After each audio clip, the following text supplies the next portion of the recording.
نبی وعلی آلہ وصحبہ وسلم صلی اللہ علیہ یا رسول اللہ صلی اللہ علیہ یا حبیب اللہ صلی اللہ علیہ یا شفیع المذنبین صلی اللہ علیہ یا رحمت للعالمین صلی اللہ علیہ یا امام القبلتین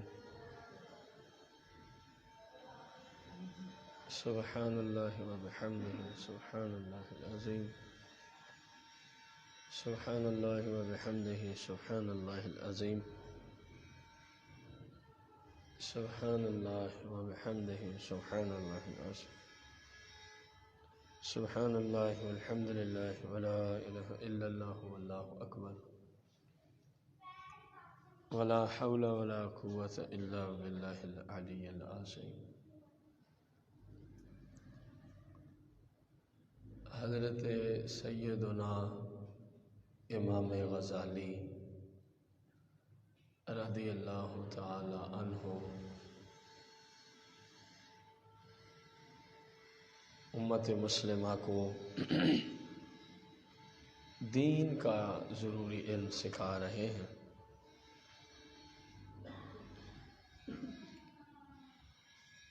فرماتے ہیں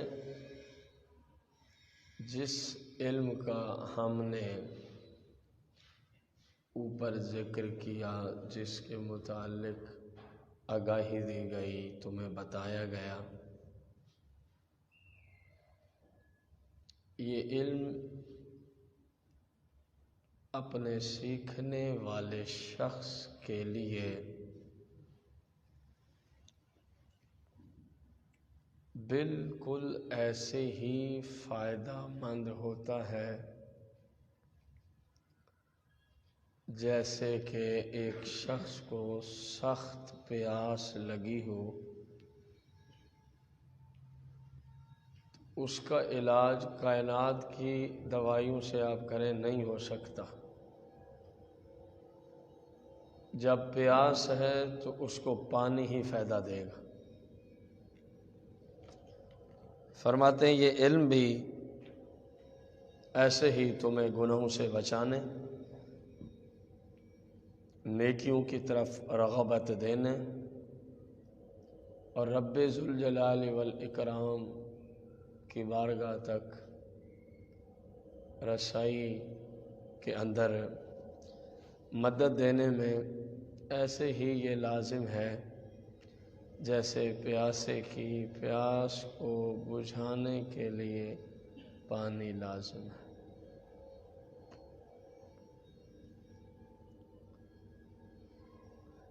یا جیسے کوئی شخص بیمار ہو تو لامحالہ اب اس کی بیماری کے متعلق جو دوائی ہے اس کو وہی دینی پڑے گی۔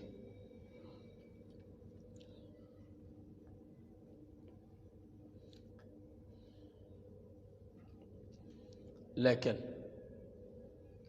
ایسا شخص جو حرص، لالچ، طمع، دنیا کی دولت کا پجاری، جس کا مطمع نظر ہی صرف شہرت اور مال کمانا ہو، اگر وہ علم فقہ، علم کلام، علم ادب یعنی شریعت کے علوم کے حصول میں وہ آ بھی جائے،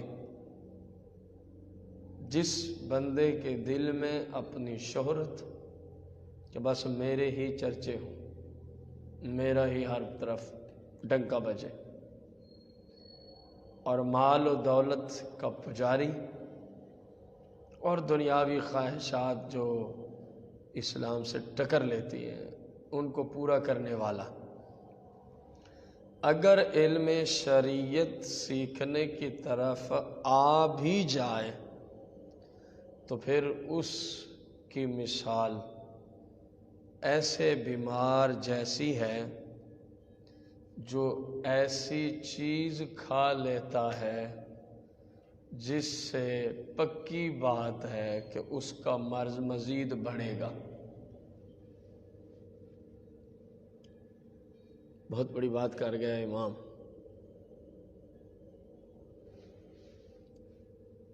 کتنی بڑی بات سمجھائی ہے انہوں نے کہ علم شریعت کے حصول میں نہ شہرت ذہن میں ہو، نہ دولت کا حصول ذہن میں ہو. رب کی معرفت، اس کے حبیب کی پہچان، دین اسلام کی سمجھ بوجھ، تاکہ ہم اپنے رب کی اس کے حکم کے مطابق عبادت بجا لا سکیں، یہ حصول ہو. فرمایا اگر بندہ علم شریعت سیکھنے میں آ گیا اور یہ بیماریاں ساتھ کھڑی ہیں، دولت کی ہوس بھی ہے، جو گناہ کے لیے جی کرتا ہے اس کو کر دیتا ہے، اور یہ بھی ہے کہ میری شہرت ہونی چاہیے. بعض بندوں کو شوق ہوتا ہے ایسے خواہ مخواہ اپنے تک تعلق والوں کے سامنے اپنی شانیں بڑھانے والے کلمات بولنا، اور پھر بعض تو اپنے تعلق والوں میں سے بعض کی ڈیوٹی لگا دیتے، آپ نے ہماری شانیں بیان کرنی ہے، پتہ چلے لوگوں کو کہ ہم بھی کچھ ہیں. حالانکہ اللہ کریم جن کو کوئی وصف اگر ایسا دیتا ہے تو ان کے اندر ایسی چیز دور تک نظر نہیں آتی. ان کے اندر کچھ ہوتا بھی ہے تو بیچارے چپ کر کے زندگی گزار جاتے. ان کو اچھا نہیں لگتا کہ مجھے یہ نظر آیا، مجھے وہ نظر آیا، میں فلاں محفل میں گیا، میں فلاں مجلس میں گیا، تو اب لوگوں کو پتہ چلے. جبکہ جن کے پاس نہیں ہوتا وہ جھوٹے مریدین کو کہتے ہیں جی کہا کرو ہمارے پیر صاحب تو حضور کی بارگاہ میں بھی جایا کرتے، صبح کے وقت ہر روز تہجد ٹائم جو کچہری ہوتی ہے دربار مصطفیٰ کریم میں، ہمارے پیر صاحب جو ہے وہاں حاضری دیتے. تو بھائی اگر دیتے ہیں تو بتانے کی ضرورت کیا پڑی؟ اسی سے ہی سمجھ لو. ہاں یا تو کہیں حاجت شرعیہ آ جائے وہ بات مستثنا ہوتی. میں خام خواہ کہتے رہنا یا ہم نے یہ دیکھا جی ہم نے وہ ہم نے، کیا مطلب ہے کہ لوگوں کے دلوں میں آپ کا ایک وقار بٹھانا چاہتے ہیں؟ تو پھر کیا فائدہ آپ کے دین پڑھنے پڑھانے کا اگر مقصد یہ ہے کہ لوگوں کے ہاں میری شہرت ہو. دین پڑھنا ہے اللہ کریم کی معرفت کے لیے، اللہ کریم کی ذات و صفات کی پہچان کے لیے، تاکہ جو چیزیں اس کی ذات و صفات کے لیے جاننا ہمارے اوپر ماننا فرض عین ہے، ہم ان کو نہ مان کے کہیں گناہ گار نہ ہوتے ہیں. اور جن جن کلمات اور جن جن الفاظ کی نسبت اللہ کریم کی طرف کرنا کفر ہے، معرفت ہوگی تو ان سے بچیں گے ورنہ بندہ کافر ہو جائے گا. پھر اس کی معرفت کے ساتھ اس کے دین کا پتہ ہوگا تو پتہ چلے گا رب کا یہ حکم ہے تو اس کو یوں بجا لانا. اب جس کو نہیں پتہ بسا اوقات وہ اپنے اعتبار سے نیکی میں ہوتا ہے حالانکہ گناہ گار ہو رہا ہوتا، کیونکہ اس کو اصول شرع کا علم ہی نہیں ہوتا. وہ سمجھ رہا ہے میں بہت بڑا جہاد کر رہا ہوں، حالانکہ وہ گناہ گار، کیونکہ وہ شریعت مطہرہ کے مخالف چل رہا. اس کی بہترین مثال ہے زکوٰۃ. ہمارے ہاں اپنے مسلک کی بات کریں تقریباً لوگ نہیں دیتے، لیکن وہی لوگ ہزاروں روپے کا میلاد، اور وہ اپنے اعتبار سے خوش ہے کہ میں بہت بڑا کام کر رہا ہوں، کوئی کام ہی نہیں ہے. ہزاروں روپے کی ماہانہ سالانہ 11ویاں، یہ سب نوافل ہیں. تو جب فرضی ادا نہیں کرنا تو نفل کا تمہیں کیا فائدہ ہوگا؟ یہ شیطان کے اپنے ایک سسٹم ہے بدبخت کے. بعض بندوں کو نیکی کے جال میں پھنسا کے ہلاک کر دیتا ہے، ان کو دکھاتا ہے یہ نیکی ہے، حالانکہ اسلام اس کو نیکی سمجھتا ہی نہیں. ایک بندہ سالانہ 5 لاکھ روپیہ میلاد پہ لگا رہا ہے، ہر مہینے 11ویں شریف کر کے لاکھ روپیہ 11ویں شریف پہ لگا رہا ہے، سالانہ 6 لاکھ. زکوٰۃ ٹوٹل بنتی ہے 3 لاکھ. اس بدبخت کو کس نے کہا ہے کہ تو زکوٰۃ جو فرض ہے وہ نہ دے اور نفل کام پہ اتنے پیسے خرچ کر؟ اپنی تو زکوٰۃ دے، اس کے بعد جتنا ممکن ہو میلاد شریف بھی کر، 11ویں شریف بھی کر، دیکھ پھر اللہ کی رحمت کا نزول ہوتا ہے کہ نہیں ہوتا.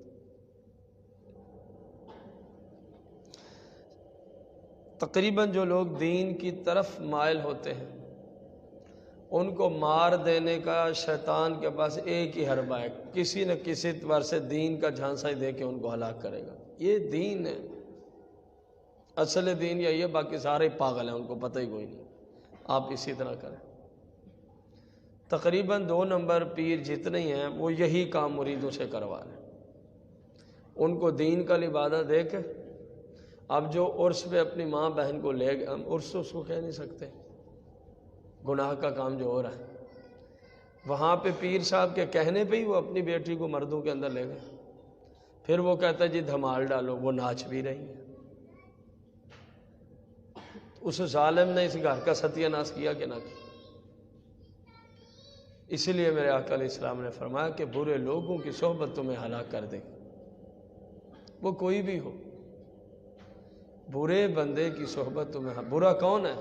جس کی وضع قطع اسلام کے خلاف، جس کا چال چلن اسلام کے خلاف۔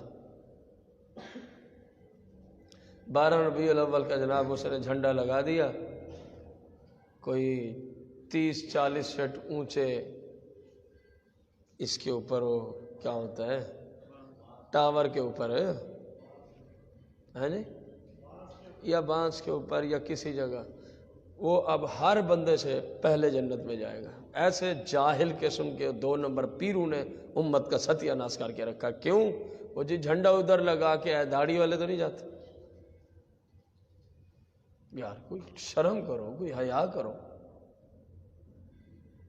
یہ ہر روز کے 500 جھنڈے بھی لگائے پورا سال،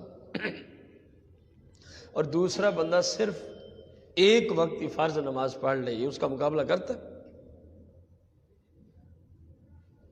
اس ظالم کو جناب وہ ہر بندے سے اچھا سمجھا، یہ مجاہد بندہ ہے، باقی تو سارے فارغ ہیں، وہ بیچارے نماز پڑھ رہے ہیں فارغ ہیں، قرآن پڑھ رہے ہیں فارغ ہیں، زکوٰۃ دے رہے ہیں فارغ ہیں۔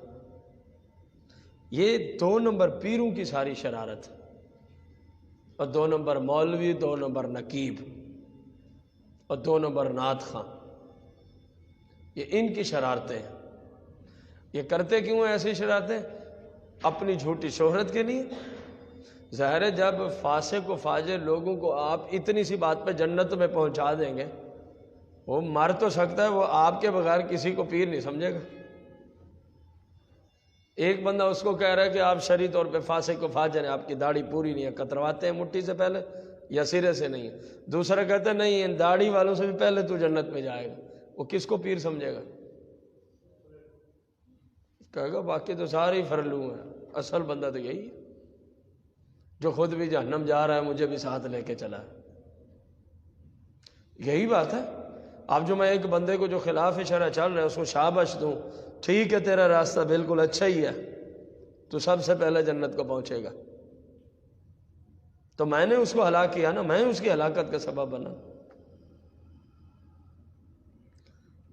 کوئی آپ کو اچھا جانے یا نہ جانے، اس کی ضرورت ہی نہیں ہے۔ ابھی حدیث پڑھی ہے، شہرت کے لیے تو علم کا فائدہ ہی کوئی نہیں۔ آپ رسول پاک کا حقیقی دین ہر بندے تک پہنچائیں، بس۔ کوئی ناراض ہوتا ہے تب بھی آپ دین پہنچاتے رہیں، کوئی راضی ہوتا ہے تب بھی آپ دین پہنچاتے رہیں۔ آپ کے دین پہنچانے پہ کسی کو کوئی تکلیف ہے تو تب بھی ہوتی رہے۔ آپ کی ذمہ داری ہے رب کی رضا کے لیے دین پہنچائیں۔ اس لیے نہیں آپ کو پتہ ہو کہ فلاں بندہ شراب پیتا ہے، آج میری محفل میں آ گیا تو آپ رگڑ کے رکھ دیں، نیت یہی ہو کہ اس کا رگڑا نکلے، تو پھر آپ کی تبلیغ کا تو کوئی فائدہ نہیں۔ ہاں یہ نیت ہو کہ یہ چل کے چلو آج آ ہی گیا ہے، خطا پہ ہے، غلطی پہ ہے، میں آج شراب کی مذمت پہ حدیثیں بیان کروں گا، شاید میرا مالک اس کو ہدایت دے دے، اب اچھی بات ہے۔ کسی کی بے عزتی کرنے کے لیے اگرچہ اس میں وہ عیب ہو، اسی متعلقہ دین اس کے لیے بیان کرنا اسلام میں اچھی بات نہیں۔ تو امام غزالی رضی اللہ عنہ فرماتے ہیں ایک بیماری کو کہا گیا، ماہر حکماء نے کہا کہ بھائی یہ مرض جو ہے نا چاول کھانے سے بڑھتا ہے، یہ والا مرض چاول کھانے سے، جب تک ٹھیک نہیں ہوتا آپ نے چاول نہیں کھانے۔ فرمایا وہ چاول روزانہ پہلے سے 3 گنا زیادہ کھانا شروع کر دیتا، فرمایا اس عالم کی مثال اس مریض جیسی ہے جس کو علم تو ملا ہے لیکن وہ نفسانی خواہشات کے پیچھے پڑا ہے، دنیاوی لذتوں کے پیچھے پڑا ہے، دنیا کی دولت کے چکروں میں پڑا ہوا ہے۔ فرمایا اس مریض جیسا ہی ہے، اس کو علم یعنی کوئی فائدہ نہیں دے گا۔ کیوں؟ فرماتے ہیں اس لیے کہ یہ علوم تو حسد، ریا، تکبر، مباحات، رعونت، متکبر، کینہ، مکر و فریب، طمع، ہوس، جاہ و منزلت کا بیج دلوں کے اندر بو ڈالتے ہیں۔ جب آپ اس صفت کے ساتھ عالم بنتے ہیں جو پیچھے ذکر کی ہے تو یہ ساری بلائیں آپ کے اندر آ گئی تو آپ پھر بچے کیا ہیں؟ جیسے جیسے ان علوم میں ماہر ہوتا جائے گا ویسے ویسے اس کے دل میں یہ گندی عادتیں جڑ پکڑتی جائیں گی، اور پھر اس کا تعلق میل ملاپ، نشست، اٹھنا بیٹھنا، محبت رفاقت بھی ایسے ہی لوگوں سے ہو جائے گی جو خود ایسے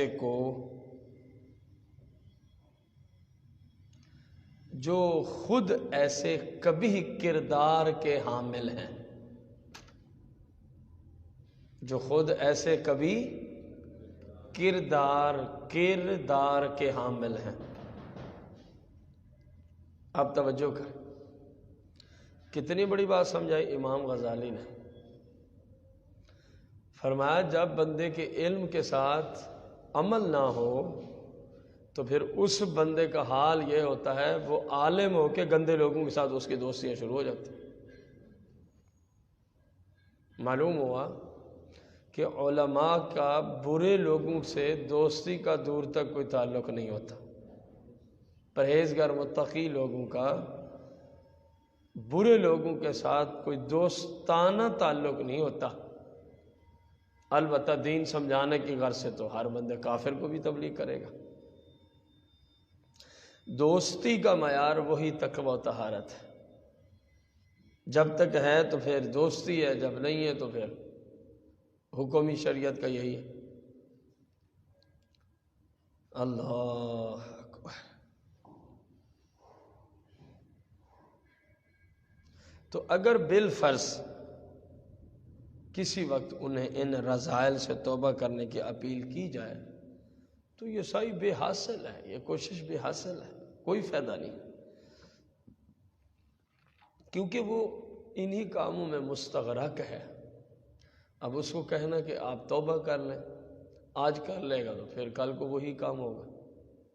بالفرض کسی مجبوری کے تحت اس نے کر لی، کسی اپنے غرض اور مقصد کو نکالنے کی غرض سے، تو کل کو پھر وہی حال ہوگا، کل کو پھر کر لیجو، اگلے دن پھر وہی حال ہوگا۔ اصل طریقہ یہ ہے کہ آپ اپنی ابتداءً فطرت میں تقوی و طہارت کو لے آئیں۔ دین پڑھنے میں آپ کے ذہن میں نہ ہو کہ اس کے ذریعے میں نے مال کمانا ہے، دین پڑھنے میں آپ کے ذہن میں یہ نہ ہو کہ میری بڑی شہرت ہوگی، لوگ کہیں گے مفتی صاحب، عالم دین، قاری صاحب، یہ ہوگا وہ، آپ کی نیت میں نہ ہو۔ لوگ بھرے آپ کو سروں پہ بھی اٹھائیں تو یہ تب بھی آپ کی شان کے مطابق نہیں کیا انہوں نے جو اللہ نے آپ کو مقام دیا، لیکن آپ کے دل میں یہ نہ ہو کہ میرے ساتھ یہ سلوک ہونا چاہیے۔ علم اللہ کی رضا کے لیے پڑھا جاتا ہے، بس حاصل کلام یہ ہے۔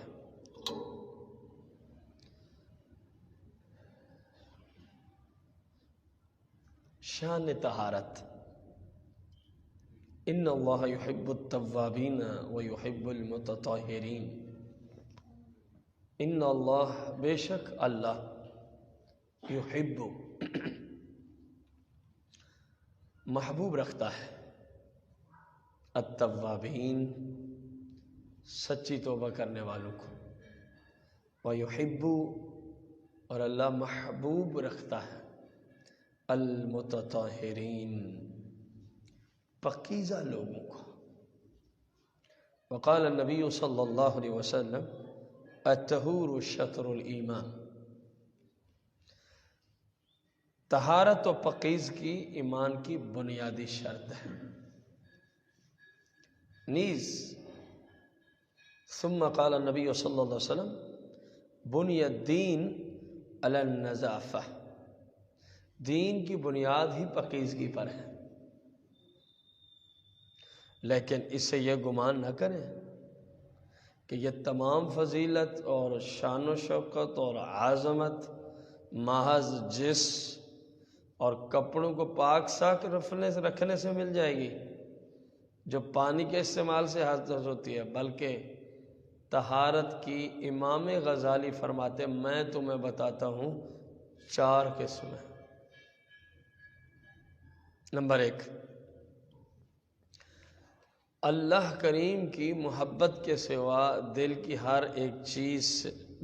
کو ہر چیز سے پاک رکھنا۔ اللہ تعالیٰ کی محبت کے سوا دل کو ہر چیز سے، جیسے خود فرماتا قل اللہ ثم ذرہم، صرف کہو اللہ اور باقی ہر چیز کو چھوڑ دو۔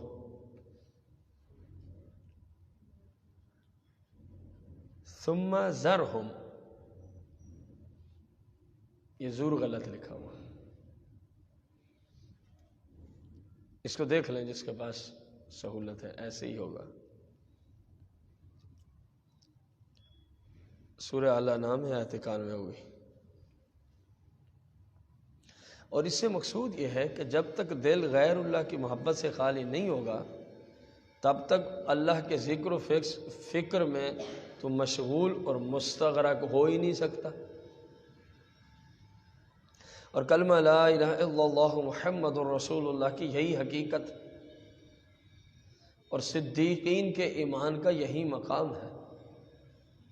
دل کو غیر کی محبت سے پاک رکھنا نصف ایمان ہے، اس لیے کہ جب تک دل کو غیر اللہ سے پاک نہ کیا جائے گا اس وقت تک دل ذکر حق سے آراستہ ہو ہی نہیں سکتا۔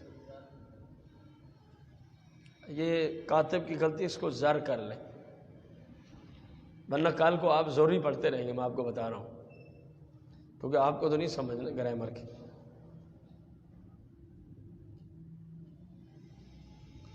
دوسری قسم، دل کو ظاہری بیماریوں سے پاک رکھنا، یعنی حسد، تکبر، ریا، حرص، کینہ، عداوت، رعونت وغیرہ اخلاق رذیلہ سے، گندے اخلاق سے دل کو بچانا، اور ان گندگیوں کی جگہ عمدہ اچھے اور تعریف والا اخلاق لے آنا، یعنی تواضع، صبر، توبہ، خوف، امید، اللہ کا ڈر، محبت، ان کو اپنانا۔ جب دل ان خصائص و شمائل جمیلہ سے آراستہ ہوگا تو یہی وہ مقام ہے جو صالحین اور متقین کا ہے۔ بدقسمتی سے اپنے زمانے میں یہ چیزیں حد سے زیادہ مسلمانوں کے دلوں میں گھر کر گئی ہیں۔ تکبر ہے، کینہ ہے، بغض ہے، عناد ہے، حسد ہے۔ اللہ پاک ہمیں بھی اور تمام مسلمانوں کو بھی ان رذائل خبیثہ سے اپنی رحمت کا صدقہ پاک فرمائے، اور ہمیشہ مسلمانوں کے حق میں بغیر کینے کے، بغیر بغض کے، عداوت و دشمنی کے، حسد کے، اپنی رضا کے لیے ہر مسلمان کے حق میں ممکن ہو تو اس کو کوئی فائدہ پہنچایا جائے، ورنہ اس کو ہماری وجہ سے اس کی حق تلفی نہیں ہونی چاہیے۔ فائدہ نہیں پہنچا سکتے تو کم از کم آپ اس کو نقصان بھی نہ پہنچائیں۔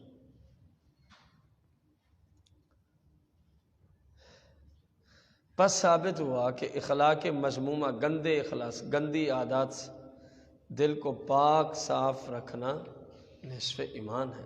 تیسری قسم، جسم کا ان تمام اعضاء و جوارح کو گناہوں سے پاک صاف رکھنا جو کسی کام میں لائے جا سکتے ہیں۔ غیبت، شکوہ، شکایت، جھوٹ، حرام کا کھانا پینا، امانت میں خیانت کرنا، حرام کو دیکھنا۔ ضروری نہیں کہ وہ سامنے آئی ہے تو حرام ہے، آپ جو سکرین پہ دیکھتے ہیں یا موبائل پہ وہ بھی حرام ہی، یوٹیوب پہ، فیس بک پہ، گوگل پہ، ٹویٹر پہ، پتہ نہیں کیا کیا بلا پہ، جو گندی تصویریں ساری گندی ہوتی ہیں، جو گندی والا تو جملہ ہی صحیح نہیں، جو عورتیں وہاں دیکھی جاتی ہیں، لڑکیاں، اور جس وضاقتہ میں وہ آتی ہیں تو جو دیکھتے ہیں پھر وہی اس کو خوب سمجھتے ہیں، یہ سب حرام۔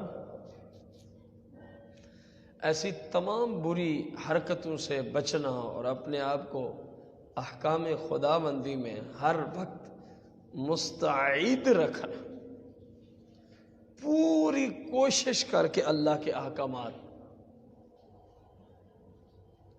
اور یہ پارسا لوگوں کے ایمان کا مقام ہے۔ جو پرہیزگار پاکیزہ لوگ ہیں وہ گناہوں سے بچ کے اپنے رب کی پیروی میں لگے رہتے ہیں۔ گویا ظاہری طور پہ بدن کو حرام کاری وغیرہ گندی عادات سے بچانا بھی نصف ایمان ہے۔ کس طرح اگلا بیان کر رہا ہے کہ طہارت کا معنی ہوتا کیا ہے۔ یہ اللہ تعالیٰ کی دین ہے، جس کو جتنا علم عطا فرما، یہ علم کے بل بوتے پہ اللہ نے جو ان پہ فضل فرمایا یہ سب کچھ سکھلا رہے ہیں۔ چوتھی قسم، جسم اور لباس ہر قسم کی پلیدی سے پاک رکھنا تاکہ تمام جسم رکوع، سجود و ارکان نماز کے لیے آراستہ اور پیراستہ رہے، اور پاکیزگی کا یہ مقام عام مسلمان کا ہے۔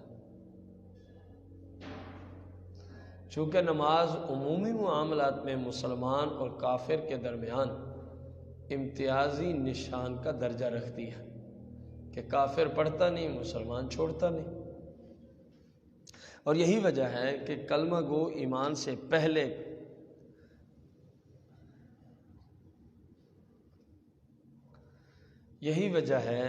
کلمہ ایمان سے پہلے کلمہ طہور مذکور ہوا۔ طہور بمانا پاک کرنے والا، الطہور شطر ایمان۔ نیز فرما دیا دین کی بنیاد نظافت پر ہے، بنی الدین علی النظافہ۔ پس یہ جسم و لباس وغیرہ کی طہارت اور نظافت اور پاکیزگی کا معاملہ کچھ یہاں تک پہنچ چکا ہے کہ جسے دیکھیں ظاہری طہارت اور پاکیزگی کی طرف بہت زیادہ مائل نظر آتا ہے، حالانکہ تمام مدارج سے اس کا درجہ تو کم تر ہے، باقی تینوں تو اس سے اوپر کھڑی ہیں پاکیاں۔ وہ چیزیں ہیں نہیں، کپڑے بڑے صاف ستھرے ہیں، جسم روزانہ پتہ نہیں پہلے صابن اب شیمپو سے سر دھونے کی کام شروع ہو گئے، پتہ نہیں کیا کیا میک اپ سیک اپ اور یہ وہ۔ اب تو مرد بھی میک اپ کرنے لگے، پہلے عورتیں کرتی ہوتی تھی۔ امام غزالی فرماتے ہیں جس کو دیکھو اسی چکر میں ہی نظر آتا ہے، حالانکہ یہ چاروں قسموں میں جو نظافت کی چار اقسام ہیں سب سے کم درجہ اسی کا ہے۔ کپڑے اگر میلے کچیلے ہوں، مثال دے رہا ہوں، اور دوسری طرف کینہ ہو مسلمان کے حق میں، تو کیا بڑا گناہ ہوگا۔ یہی غیبت ہے، یہی حسد ہے، یہی بغض ہے، یہی بہتان ہے، یہی جناب والا ریاکاری ہے، حسد ہے۔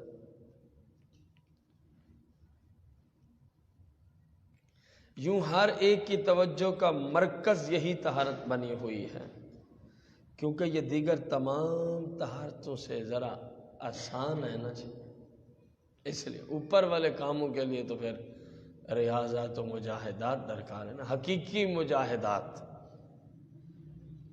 حقیقی ریاضات۔ یہ جو ریاضات و مجاہدات ہو رہی ہیں، یہ جہاد ہو رہا ہے، یہ فلاں ہو رہا ہے، یہ چلے کاٹے جا، اس طرح نہیں، جو اسلام کے مطابق ہے۔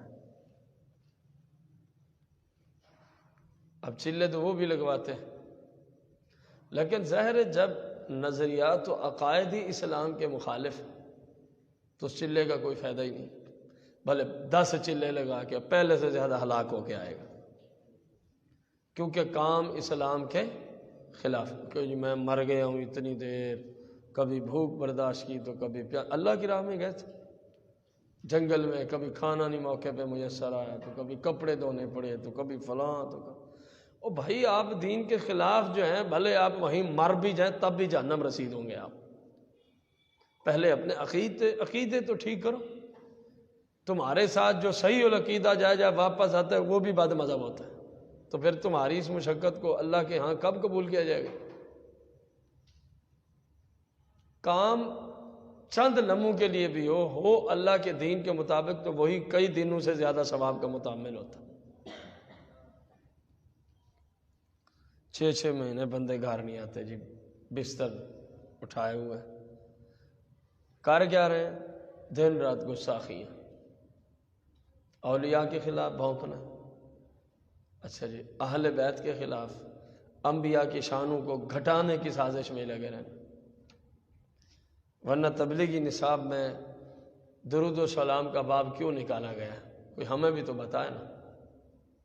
تمہارے ابے جی نے لکھا تھا جس سے تبلیغی جماعت شروع ہوئی، شیخ العظیم مولانا محمد زکریا نے۔ اب جو چھاپتے ہو وہ پہلے والا درود و سلام کے فضیلت اللہ باب ہی پورا غائب ہے، کیوں؟ اگر رسول پاک سے تمہیں محبت ہے تو، اور آقا کریم کی محبت کے بغیر کوئی کچھ بھی کر لے تو کوئی فائدہ ہی نہیں ہے۔ آپ کی محبت ہر عمل سے پہلے ضروری ہے، ورنہ آپ کعبے میں مر جائے تو تب بھی جہنم ہے۔ منافق آپ کے زمانے کے تھے، آپ کے زمانے میں ہی مرتے تھے، مکہ مدینہ میں جہنم ہی گئے ہیں محبت رسول کی نہ ہونے کی وجہ سے۔ اور جن کے اندر تھی بھلے انہوں نے کبھی زیارت ظاہری طور پہ نہیں کی، آج تک لوگ ان کی شان بیان کرتے ہیں، جناب اویس کرنی، محبت سچی تھی اپنے آقا مولا کی محبت میں، او پکے پیٹھے ہوئے بندے تھے، پوری شریعت پہ عمل تھا۔ سنیوں میں یہ بھی ایک مسئلہ ہے کہ یہ نعرے کی محبت تک زیادہ ہیں، عمل دین میں بہت کم ہے۔ حالانکہ نعروں والی محبت اللہ رسول کو پسند ہے، عمل کرنا پڑتا ہے، یہاں رسول پاک کی سیرت کے مطابق زندگی بسر کرنی پڑتی ہے۔ امام غزالی فرماتے ہیں ہر بندہ اسی میں کیوں لگا ہوا ہے؟ کیونکہ آسان ہے، اور اس میں نفس کا بھی کوئی حصہ پایا جاتا ہے۔ نفس بھی راضی ہوتا ہے نا، کپڑے اعلیٰ کوالٹی کے ہوں، جسم صاف ستھرا ہو، یعنی نفس کو ظاہری ڈیکوریشن، بناؤ سنگار، خوبصورتی کی طرف زیادہ ہی رغبت رہتی ہے۔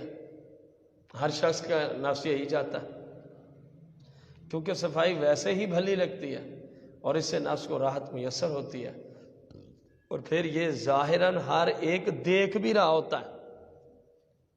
میرے جو کپڑے ہیں ہر بندے کو نظر آنے ہیں، میری مجبوری ہے یار، اس پہ کوئی خون لگا ہوا تو ہر بندہ کہے گا دیکھو یار، اندر بھلے خون سے کئی گنا زیادہ خون کیے بیٹھا ہوں، کسی کو تھوڑی نظر آتا۔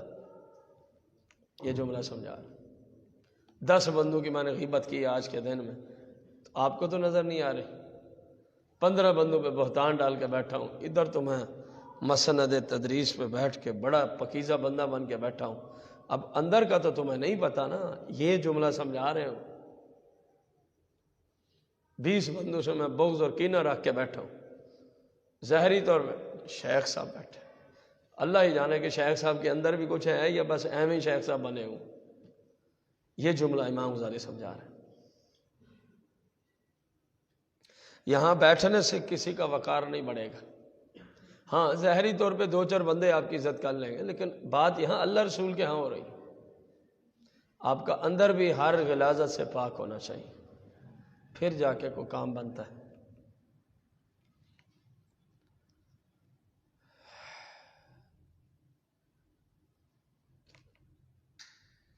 اور پھر یہ ظاہراً ہر ایک دیکھ رہا ہوتا ہے، اور عموماً لوگ محض ظاہری لباس کو دیکھ کر ہی اسے پارسائی کے درجے پہ فائز خیال کرتے ہیں، واقعی پہنچا ہوا بندہ۔ یوں یہ پاکیزگی دل کو اور اچھی لگتی ہے اور بہت آسان محسوس ہونے لگتی، مگر دل کی طہارت، نظافت تو حسد، تکبر، ریا، حب دنیا سے خالی رکھنے سے ہی حاصل ہوتی ہے۔ جبکہ نفس کو اس طرح کچھ بھی ہاتھ نہیں آتا۔ اندرونی پاکیزگی ہے، نفس بیچارے کی تو کچھ الٹا اس کا رگڑا ہوتا ہے۔ وہ کہتا ہے میں نے غیبت کرنے، کہتا ہے خبردار۔ کہتا ہے میں نے فلاں کی چغلی کرنے، کہتا ہے نہیں۔ غیبت کو دل کر رہا، کہتا ہے نہیں۔ کہتا ہے فلاں کی فلم کو دل کر رہا، کہتا ہے نہیں۔ ڈرامے کو، کہتا ہے نہیں۔ گانے باجے کو نہیں۔ نفس کو تو رگڑنا پڑتا ہے اس میں، جبکہ ظاہری نظافت میں نفس خوش ہوتا ہے۔ یہ بڑی حد قسم کی باتیں ہیں جو امام غزالی سمجھا رہے ہیں، اگر ہمیں عقل ہو تو۔ اور نہ ہی لوگوں کو وہ چیزیں نظر آتی ہیں جو لوگ ہیں۔ بہت کام بندے ہیں لوگوں میں جن کو پھر اندر کا بھی سب کچھ نظر آتا ہے کہ اس کے اندر کیا بلا ہے۔ ظاہری تو میں نے جناب جبے پہن لیے، کبے، امامے اور پوری وضاحت ہے علماء والی۔ اب صاحب بصیرت جب مجھے جیسے ہی دیکھے گا اس کو سمجھ آئے گی یہ اندر تو اس کے اندر کچھ بھی نہیں، فلاں بلا بھی نظر آ رہی ہے اس کو، فلاں غلاظت بھی نظر آ رہی ہے، فلاں، یعنی صاحب بصارت جیسے میں اور آپ، ہمیں جیسے ظاہری نہیں غلاظت لگی ہوئی نظر آتی، تو صاحب بصیرت کو ایسے باطنی غلاظتیں بھی نظر آنا شروع ہو جاتی، پھر ان کے ہاں بندے کا کوئی مقام نہیں رہتا، گو اس کا اظہار لفظوں میں بہت کام ہی کرتے۔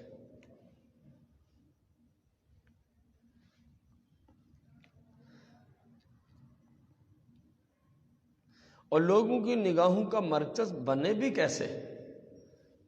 کیونکہ دل تو نظارہ گاہ حق ہے، نہ کہ نظارہ گاہ خلق۔ یہی وجہ ہے کہ دل کو پاک رکھنے کی طرف ہر ایک رغبت کر ہی نہیں سکتا۔ یہ خوش قسمت لوگوں کا کام ہے جو ظاہری طہارت کے ساتھ ساتھ اپنی باطنی طہارت کا بھی خیال رکھتے ہیں، اور یہی اصل ہے عند اللہ و عند رسولہ عز وجل وصلی اللہ علیہ یا رسول اللہ۔ اب آپ نے یہاں تک امام غزالی کا بیان سماعت فرمایا طہارت کی 4 اقسام پر۔ تو اچھا انسان وہی ہے جو اپنے رب کی محبت میں زندگی بسر کرتا ہو۔ رب کی محبت میں زندگی بسر کرنے کی علامت اللہ کی ذات و صفات کو جیسے ہیں ویسے ماننا، انبیاء اور رسول کو جیسے اللہ نے بنایا ویسے ماننا، جو دین آیا جیسا ویسے ہی اس کو ماننا اور ویسی ہی تشریح اس کی کرنا، اپنے مفاد کے لیے توڑ موڑ کے دین کی تشریح کرنا یہ بری بات ہے، اللہ رسول کو کم از کم پسند نہیں ہے۔ میں اپنے مفاد کے لیے کسی جملے کا ایسا معنی بیان کروں کہ آپ سب کو سمجھ آئے ہاں اس کے حق میں ہمیں یہ کرنا چاہیے، تو یہ غلط بات ہے۔ جو دین کی تشریح سلف صالحین سے منقول ہے وہی کافی ہے، ہمیں کسی نئی تشریح کی حاجت ہے؟ اللہ کے فضل سے اعلیٰ حضرت سے پہلے عربی میں، فارسی میں تھی، اللہ نے آپ کو تخلیق فرمایا تو اب وہ تشریحات تقریباً اردو زبان میں بھی ملی جاتی ہیں، یعنی ہر عام و خاص کی اس تک رسائی ہو گئی سادہ لفظوں میں۔ تو ہمیں کسی بھی شخص کی، بھلے وہ کوئی بھی ہو، جو اس کی تشریح ہے کہ مجھے یہ سمجھ آئی ہے، تو بھائی آپ کے حق میں آئی ہوگی، پورا دین تو تیری سمجھ میں بند نہیں ہے۔ ہمیں تو وہی سمجھ آئے گا جو رسول پاک کے دین کا کہیں نہ کہیں سے کوئی اصول بنتا ہوگا۔ جو دین سے بات ٹکر لیتی ہوگی، ہم تو کون ہوتا ہے، ہم تو اپنے باپ کی نہیں مانتے، تو پھر بھی پتہ نہیں کیا بلا ہے۔ یہی بات اگر اہل سنت کے مریدین کو سمجھ آ جائے تو بہت سارے گناہوں سے بچ جائیں گے، کہ یہ جو تشریح دے رہا ہے اگر اسلام کے خلاف ہے، مجھے جو کہہ رہا ہے تو میں نے اس کی بات کو ماننا، میں اپنے رب رسول کی بات کو، تو کتنے گناہ پیری مریدی کے باب میں ختم ہو جائیں، کتنے گناہ تنظیموں اور تحریکوں میں ختم ہو جائیں۔ اور جس لولے لنگڑے نے اوپر سے جو کہہ دیا سارے اندھے ہو کے اسی کے پیچھے کھڑے ہو گئے، اور یہ ہماری تنظیم کا حکم آیا۔ جی ہم تو ظاہر ہے اللہ رسول کے حکم کے پابند ہیں، نہ آپ کے نہ آپ کی تنظیم کے، اور نہیں جی ہمارے پیر صاحب نے حکم دیا۔ جی ہم آپ کے پیر صاحب کے حکم کے پابند نہیں ہیں، ہم اللہ رسول کے حکم کے پابند ہیں۔ نہیں ہمارے استاد صاحب نے ایسے کہا، جی ہم آپ کے استاد صاحب کے حکم کے پابند ہی نہیں ہیں، ہم تو اللہ رسول کے، ہاں اگر آپ کے استاد صاحب کی بات اللہ رسول کی شریعت کے مطابق ہے تو سر آنکھوں پہ ہے، آپ کے پیر صاحب کی بات اللہ رسول کے دین کے مطابق ہے، سر آنکھوں پہ ہے۔